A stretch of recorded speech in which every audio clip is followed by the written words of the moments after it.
Може ли македонското преприемништво да добие еден Мате Римац, хрватскиот млад иноватор кој стана светски бренд со погонот за електрични автомобили? Експерти за водење бизнис велат да. Веруваме дека во Македонија постојат многу наши таленти кои што сакаат истото да го направат.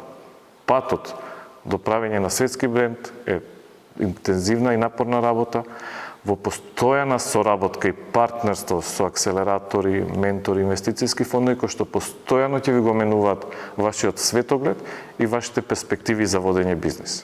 Но за тоа да успее неопходни се системски промени. Од бизнис акселераторот УКИМ, чиј коосновач е токму Универзитетот Свети Кирил и Методи, укажуваат дека е потребен директен контакт на студентите со индустријата. Иако не недостасува целосниот капацитет како да го трансформираме знаењето во производ, не може да очекуваме дека и студентите ќе бидат инспирирани од само академско знаење. Потребна ни е континуирана комуникација со индустријата и различни можности кои што треба да им се дадат на студентите како да работат на реални проблеми. Развојот не е целосен ако не се случува низ целата држава. На ова укажуваат од акселераторот X-Factor, чие седиште е во Велес. Се може и од Велес, и од Битола, и од Струмици, и од Кавадарци, и од Штип, и од сегде, значи низ Македонија. Информатичкиот сектор е водечки, но место за иновации има и во регионалните индустрии. Обично кога ќе се каже стартап во светски рамки, значи тоа е поврзано со IT, значи софтверски решенија, мобилни апликации и така натаму, и ние викаме не, викаме да. Но ајде сега да ги ставиме во функција на дигитализација на традиционалните сектори во Македонија, текстилна индустрија, прехранбена индустрија, земјоделие и така натаму и така натаму. За здрава преприемничка мисла неопходни се и едукатори.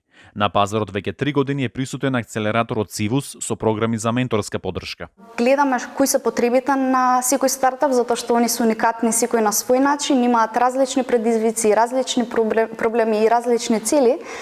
Затоа се обидуваме да најдеме соодветни ментори кои што ќе им помогнат во остварување на тие цели кои што си ги имаат поставено стартапите.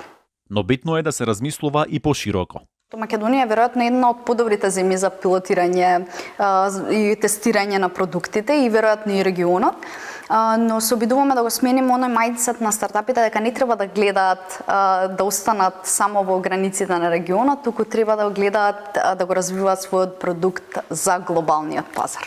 Познавачите се категорични. Поддршка на младите таленти и предприемништвото се клучни за развој на општеството. Имаме потенцијал, имаме кадар, имаме креативни луѓе, иновативни луѓе, само треба да им се даде шанса и поддршка. Младите предприемачка свесноста за предприемништвото и за стартување на сопствени бизниси да покачиме уште на посериозно ниво и мислам дека можеме да испорачаме навистина резултат во светски рамки. Конкурсите на бизнис акселераторите се отворени. Останува на младите иноватори да ги пријават своите идеи. За Гласот на Америка, Тоше Огњанов.